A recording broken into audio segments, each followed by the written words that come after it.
بسم الله الرحمن الرحیم. سلامونه ونکې هیلې ګران زده کوونکو ته هیله ده چې جوړ او روغ اوسئ او بیا هم تر دې دمه د خپل په کورونو کې د خپل د کورنۍ سره سلامت پاتې اوسئ. د تاسو ښوونکي بیا هم زینب حمیدي د تاسو په چوپړ کې حاضره ده چې د شپږم ټولګي ریاضي مضمون پښتو ژبې کې د تمرین د برخې د پاتې برخې سره د تاسو ته ښه راغلاست وایو. د مونږ د نن ورځې عنوان پوښتنې دي بیا هم چې څنګه تاسو په تیر دوه لوستونو کې د دغې پوښتنې بعضې سوالونه مو حل کړل او د دې پاتې برخه به نن انشاءالله په دې برنامه کې مونږ پای ته رسوو. د تاسو د پوښتنو درېیمه برخه ده چې د تاسو په کتابونو کې پنځم مخ د سوالونو او بیا هم تاسو خپل کتابچې انشاءالله چې ځان سره لرئ، پنسلونه او کتابونه مو د ځان سره دي او خپل تیر لوستونه مو په ډېره ښه توګه سره لوستي دي. تر دې چې مونږ د خپل دغه درس شروع کړو، تاسو په خپل تیر درس کې یا په تیرو پوښتنو کې ډېر ښه ولوستل او همدغه پوښتنې تاسو ته دلیل شو چې تاسو بیا هم یو ځل خپل د تیر درسونو تکرار وکړئ. د مونږ نننی لوست د شپږم سوال د پوښتنې پنځم مخ نه شروع کیږي. څنګه چې تاسو ګورئ ګران زده کوونکو، ما سره تاسو د کتاب مخ دی دلته، نو مونږ د همدغې په اساس باندې د خپلې پوښتنې حلوو او د خپل د پوښتنو ځوابونه یو ځای سره لاسته راوړو. د مونږ شپږم سوال یا د پوښتنو درېیمه برخه کې چې نن یې شپږم سوال په ځوابونو پیدا کولو پیل کوو، نو راځئ چې دوی یو ځای سره ټول شروع کړو. انشاءالله چې د تاسو پنسلونه به هم د تاسو سره وي او کتابونه هم شته دي. مونږ ته دلته ویل شوي دي چې په لاندې عددونو کې کوم یو پر 2، 5، 3 او 4 د تقسیم قابلیت لري. هر یو بیل بیل په خپلو کتابچو کې ولیکئ. یعنی تاسو لومړی ګورئ ټول هغه اعداد چې 2 ته پوره د ویش قابلیت لري. یعنی تاسو به ځان ته په کتابچو کې داسې ولیکئ چې اول پر 2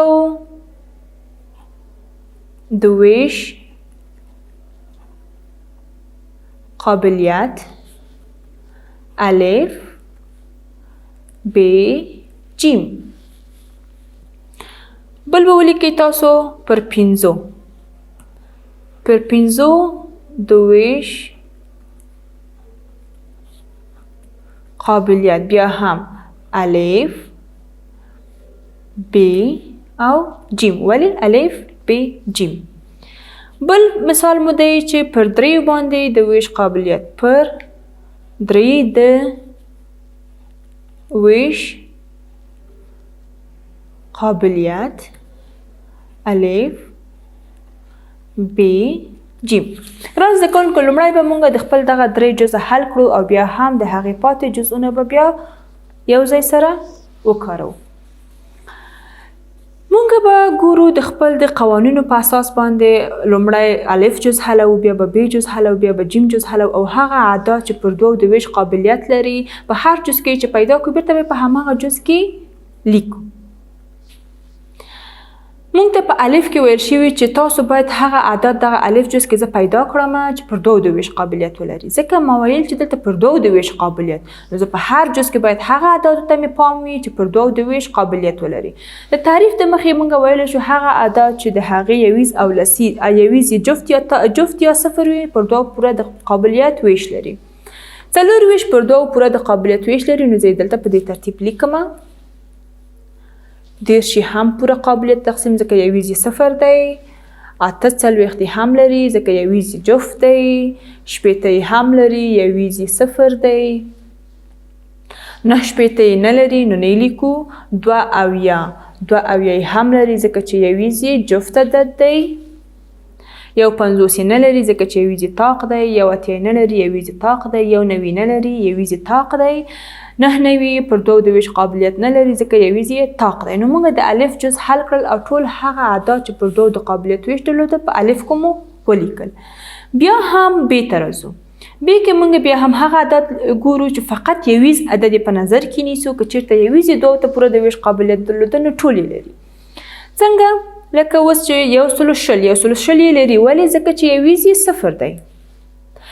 400 یې لري، یویز یې صفر دی. 203 نه لري. ولې؟ یویز یې طاق دی. 118 یې لري، یویز یې جفت دی. 111 یې نه لري، یویز یې طاق دی. 109 یې هم نه لري ځکه یویز یې طاق دی. 321 هم دوو ته د قابلیت ویش نه لري ځکه چې یویز یې طاق دی. او 414 یې دوو ته د ویش قابلیت لري ځکه چې یویز یې یو جفت عدد دی. په همدې ترتیب موږ راځو د خپل جیم ته چې 1320 یې لري. ولې 1320 یې لري ځکه چې یویز یې جفت دی یعنې صفر دی. 3001 یې نه لري، 5001 یې نه لري، 5010 یې هم لري. ولې ځکه چې یویز یې جفت عدد دی یا صفر دی. 1302 هم لري، وایو چې 1302 هم لري چې ځکه چې یویز یې یو جفت عدد دی. او زر یې هم لري، یویز یې جفت عدد دی. نو موږ په دې ترتیب باندې هغه اعداد د کتاب کې راکړل شوي اعدادو نه بیرون راوباستل او دلته مو په جدا توګه په خپلو کتابچو کې ولیکل کوم چې پر دوو د ویش قابلیت لري. اوس ګرانو زده کوونکو په همدغه ډول باندې موږ کولی شو چې د خپل پر 5 باندې د ویش قابلیت هم په همدې ترتیب باندې پیدا کړو او پر 3 هم په همدې ترتیب پیدا کړو، پر 4 هم پیدا کړو. اوس ما تاسو ته فقط یو برخه پر دې کار وکړه چې د قانون په اساس باندې تاسو وپوهیږئ چې موږ څنګه د دغه اعدادو نه د خپل ټاکل شوي اعداد راوباسو یا یې هم په خپل کتابچو کې په جلا ډول باندې ولیکو. د موږ د دغه درس یا د دې سوال نورې برخې د تاسو د کورنۍ دندې په حیث باندې هم ځان سره کارولی شي ګرانو زده کوونکو. اوس فقط د دې دپاره چې موږ د خپل دوم سوال په مخ یا د اومې پوښتنې ته راځو چې په اومه پوښتنه کې موږ ته ویل شوي دي په لاندې تش ځایونو کې داسې کلمې وکاروئ چې مربوطه تعریف بشپړ کړي. یعنې دلته یې موږ ته تعریفونه راکړي دي، موږ په دغه تعریفونه څه کوو د تش ځایونو په ډکولو سره یې پوره کوو او بیا ګورو چې آیا موږ د خپل دغه تش ځایونه په سمو کلماتو مناسبو کلماتو ډک کړي یا هم نه دي کړي. لومړی جز یا الف موږ ته ویلي دي هغه عددونه چې د مرتبو د یویز رقم یې خالي ځای دی یا جفت وي پر دوو د قابلیت تقسیم لري. اوس ګران زده کوونکو وګورئ پر دوو د قابلیت تقسیم لري، یعنی دلته موږ ته دا لازمه ده چې موږ پر دوو د ویش قابلیت وپیژنو. یعنی په دغه خالي یا تش ځای کې موږ باید څه ولیکو؟ هغه عددونه چې د مرتبو یویز رقم یې صفر یا جفت وي پر دوو تقسیم قابلیت لري. که څنګه تاسو د خپل د کتاب لومړني برخو ته یا مخونو ته لاړ شئ نو هلته یې تاسو ته په ډیره ښه توګه باندې ذکر کړي دي، همدغه تعریفونه یې تاسو ته هلته ویلي دي او تاسو دا لوستي دي په تیر درسونو کې. نو تاسو انشاءالله چې هیڅ کوم ستونزې سره مخ نه یاستئ، په همدې ترتیب په خپله کتابچو کې لیکئ چې اومه پوښتنه دغه کتابچو کې خپل دغه سوال لیکئ او بیا هم د تش ځایونه په مناسبو کلمو چې د تاسو تعریفونه په صحیح توګه باندې چی کړئ، بشپړ کړئ یا مکمل کړئ، تاسو یې لیکئ.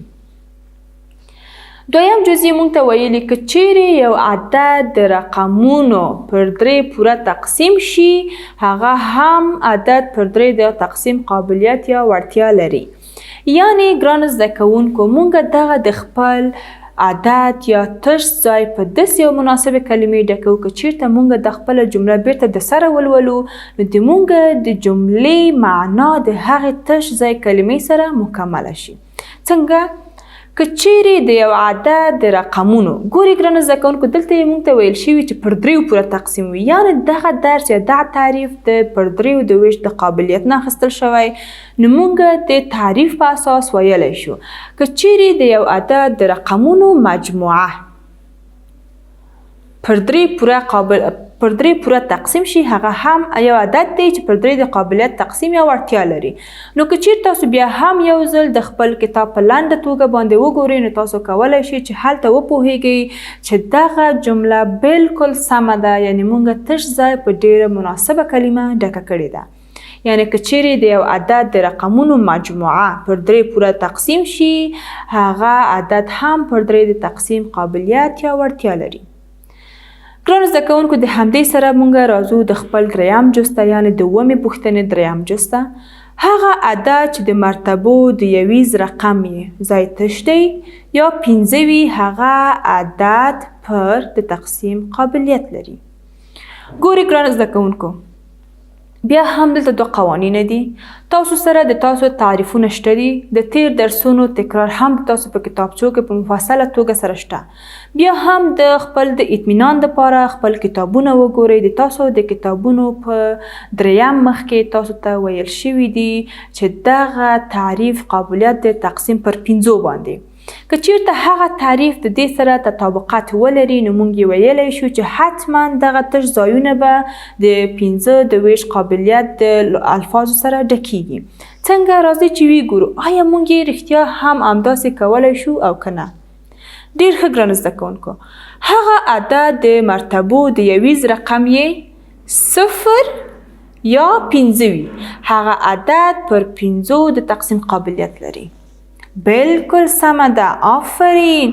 ځکه چې موږ د خپل دغه تش ځایونه په مناسبو کلماتو ډک کړل او اوس هم دغه جمله یا تعریف که چیرته موږ د سره ولولو نو موږ ته به هم یو پوره معنا یا مفهوم افاده کوي.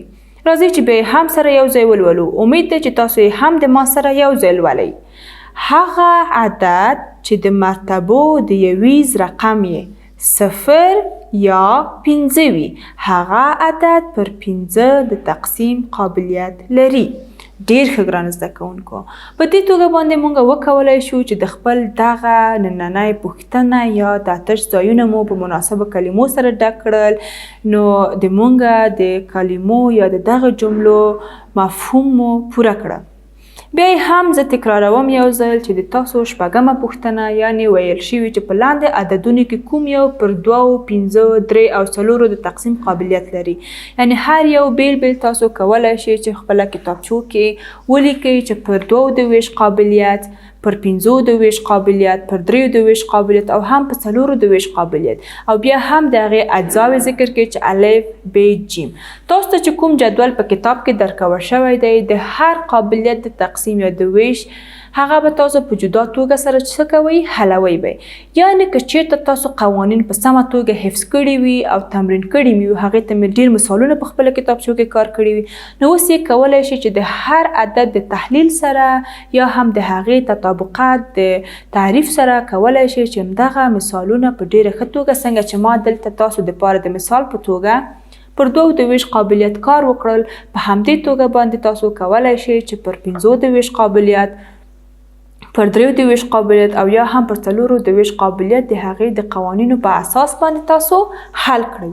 ګرانو زده کوونکو، دا هم وه د مونږ 3مه برخه د پوښتنې یا هم آخرنۍ برخه د پوښتنه وه چې مونږ ټول ځوابونه چې مونږ وکولی شو دغه ټول ځوابونه پیدا کړو د یو د بل په مرسته باندې. او تاسو هم کولی شئ چې دا کتابچو کوم په خپل په منظمه توګه لیکلي وي.